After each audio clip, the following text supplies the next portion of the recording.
Comment augmenter la production de manioc en Côte d'Ivoire? Plusieurs projets sont élaborés. Le point en tout début de journal. Enfin, le Mali aux urnes aujourd'hui. Le second tour de la présidentielle oppose le président sortant Ibrahim Boubacar Keïta à l'opposant Soumaïla Cissé. Bienvenue sur RTI 2, bonsoir à tous. Le manioc est beaucoup consommé en Côte d'Ivoire. Les populations le dégustent en semoule, en morceaux simples ou en farine. Ainsi, pour assurer la sécurité alimentaire, plusieurs projets sont initiés. On en parle avec Kwadio Kwame de RTI Boaké. Le manioc, plante vivrière tropicale, dont la racine tubérisée, comestible, fournit des produits alimentaires divers. Le manioc est de la famille des Euphorbiacées. Le manioc se situe au 5e rang des produits végétaux alimentaires, un important aliment pour plus de 500 millions de personnes. En Côte d'Ivoire, la production est estimée à plus de 4 500 000 tonnes en 2016. Nous envisageons 300 000 tonnes par an dans le cadre du projet et nous espérons d'autres appuis pour qu'on puisse arriver au moins à 1 million de tonnes par an. Et on pense qu'avec 1 million de tonnes, même l'exportation pourra être, absorbée sans difficulté. Le manioc peut contribuer à assurer la sécurité alimentaire avec l'appui de plusieurs projets. Malgré le rôle spécial que jouent les racines tubercules, on a très peu d'intérêt souvent au niveau international. Et heureusement, la Côte d'Ivoire, dans ses grands choix stratégiques, notamment le PSD, le PNIA, a identifié donc ces spéculations-là comme stratégiques. 1, ça donne des réponses aux défis de la sécurité alimentaire. 2, ça donne des réponses à la question de la génération de revenus. 3, ça prend en compte la dimension genre. La recherche scientifique a joué également sa partition, permettant ainsi au manioc de constituer un produit alimentaire prisé, avec les 6 variétés qui résistent aux parasites et au changement climatique, de sorte à faire passer le manioc de la culture de soudure à une culture de rente. Aujourd'hui, les cultures vivrières constituent une source importante de revenus. Et l'exemple, c'est le manioc, qui était, il y a eu 10 ans, considéré comme une culture de soudure, et que grâce aux orientations de M. le ministre de l'Agriculture et l'intérêt que nous avons porté à ces cultures dans le programme national d'investissement agricole, aujourd'hui certaines spéculations, comme le manioc, deviennent des cultures de rente et des cultures à valeur ajoutée importante. Quand je vois qu'il y a un projet qui s'intéresse vraiment à l'amélioration du manioc, ça me fait un grand plaisir pour nos producteurs, pour nos transformateurs et même pour les commerçants du manioc. La production maîtrisée. Autre étape, la transformation et la professionnalisation de la filière pour une réelle plus-value au profit du réseau d'acteurs. Nous avons la possibilité de travailler sur l'ensemble de la chaîne de valeur, y compris sur l'organisation des producteurs pour arriver à une interprofession. L'organisation n'est pas parfaite dans toutes les localités, mais il le faut pour un produit très consommé et un label.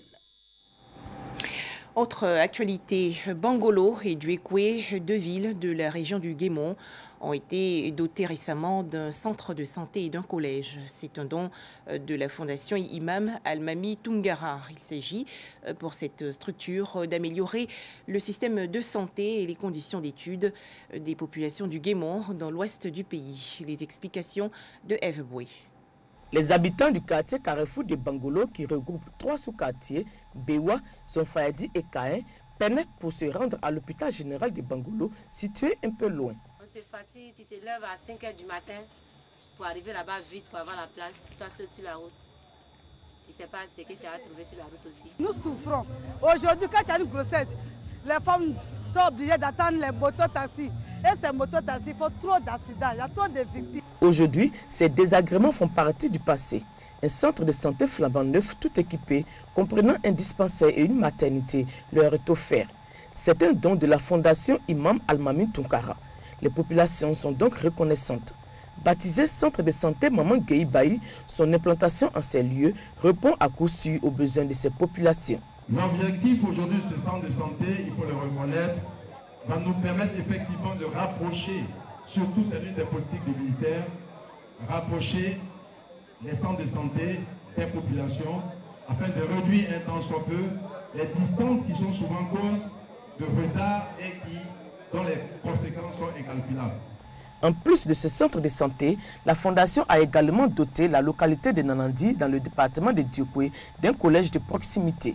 Cet établissement, selon les responsables de l'éducation nationale, était un soulagement pour les parents d'élèves d'ici et environ.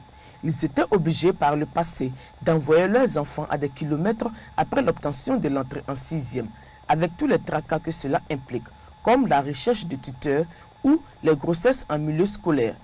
Créée en 1970, la Fondation Imam Al-Mami Toukara œuvre dans le social à l'amélioration des conditions de vie des couches vulnérables et elle agit également dans les œuvres islamiques. Un concours pour promouvoir les cheveux africains. Miss Napi 2018 s'est tenu hier dans la commune de Cocody. Les temps forts de cette rencontre avec Christiane Koubi et Ami Koulibaly. 18 candidates aux cheveux naturels, belles et intellectuelles se sont succédées sur le podium de Miss Napi 2018. Une première en Côte d'Ivoire. Pour cette première édition, la tenue traditionnelle Yakuba était à l'honneur. Le mouvement Miss Napi existe déjà dans plusieurs pays. Les États-Unis, la France, le Burkina, un peu partout. Donc j'ai voulu instaurer le concours en Côte d'Ivoire pour suivre le mouvement et puis suivre ma passion, c'est ça. Valoriser la femme africaine. Après les 3 passages des candidates, le temps est venu pour les membres du jury de délibérer. La candidate numéro 10, Marie-Pascale Bateau, étudiante en licence d'administration des entreprises, est couronnée Miss Napi 2018. Je suis trop contente même parce que déjà, je sais que je véhiculais cette image, mais en mon honneur en ce jour d'être la Miss Napi. Et je suis vraiment contente. Tous les critères ont joué en faveur de la Miss Napi, un exemple pour la jeunesse ivoirienne, selon le président du jury. Les critères sont très simples. Il y a la présentation générale et la prestance, la façon de marcher, la façon d'être, et puis surtout l'expression, leur façon de s'exprimer, tout et tout. Parce que nous avons dit entre nous que quand même être la représentativité de ces femmes, il fallait avoir une belle façon de parler, une belle façon de s'exprimer. Il y a la beauté extérieure, mais il y a cette beauté intérieure aussi. Agnès Crédit et Zio Moussa ont encouragé cette initiative, vecteur de paix et de cohésion sociale. Cette première édition, on va dire que c'est un premier pas pour nous réconcilier, nous les Ivoiriens, par la culture. Il est important que ces manifestations se multiplient et que surtout Napi puisse continuer. Être Napi, c'est à la fois être naturel et être heureuse. Donc je dis être heureux d'être africain, être heureux d'être black, être heureux de porter des cheveux tels qu'on les a reçus en héritage à la fois à la naissance et qu'on pourrait donc porter jusqu'à la fin de notre vie, mais surtout affirmer le refus de se perdre dans des modèles d'esthétique qui ne sont pas conformes à nos valeurs. La première édition de Miss Napi a fermé ses portes après 4 heures de valorisation de la beauté africaine. Rendez-vous est pris pour la 2e édition en 2019. Ibrahim Boubacar Keïta contre Soumaïla Cissé, c'est l'affiche du second tour de la présidentielle au Mali. 8 millions d'électeurs étaient aujourd'hui aux urnes. Ici en Côte d'Ivoire, le scrutin s'est déroulé sans incident. Notre reporter Herman Yamien a sillonné des bureaux de vote dans les communes de Cocody et du Plateau. Qui de Soumaïla Cissé ou du président sortant Ibrahim Boubacar Keïta, dit Ibeka, va conduire les intérêts du peuple malien les 5 années à venir. On le saura dans quelques jours. Mais avant, les Maliens se sont encore rendus dans les urnes ce dimanche pour le second tour de l'élection présidentielle. En Côte d'Ivoire, ceux de la diaspora se sont également acquittés de ce devoir citoyen. À l'EPP Château de Cocody, où nous nous sommes rendus ce matin, l'ambassadeur du Mali accompagné de son épouse et du président de la communauté malienne vivant en Côte d'Ivoire est venu accomplir son devoir citoyen. Je viens de voter. Je pense que toutes les dispositions en place sont correctes. Personnellement, j'espère que le taux de participation va être supérieur. En tout cas, il devrait l'être supérieur au taux de participation du premier tour. Je pense que cette fois-ci, il ne devrait pas avoir même contestation parce qu'il y a 2 candidats seulement. Dans ce centre des 7 bureaux de vote, l'engouement n'est pas au rendez-vous. Les quelques 2000 électeurs inscrits sur la liste électorale traînent les pas, comme ici au Collège moderne du Plateau, l'un des établissements choisis pour ce scrutin présidentiel. À 10 heures où nous passions dans ce bureau de vote, à peine une vingtaine de personnes sur les 400 électeurs inscrits sur la liste électorale se sont déjà acquittés de leur devoir civique.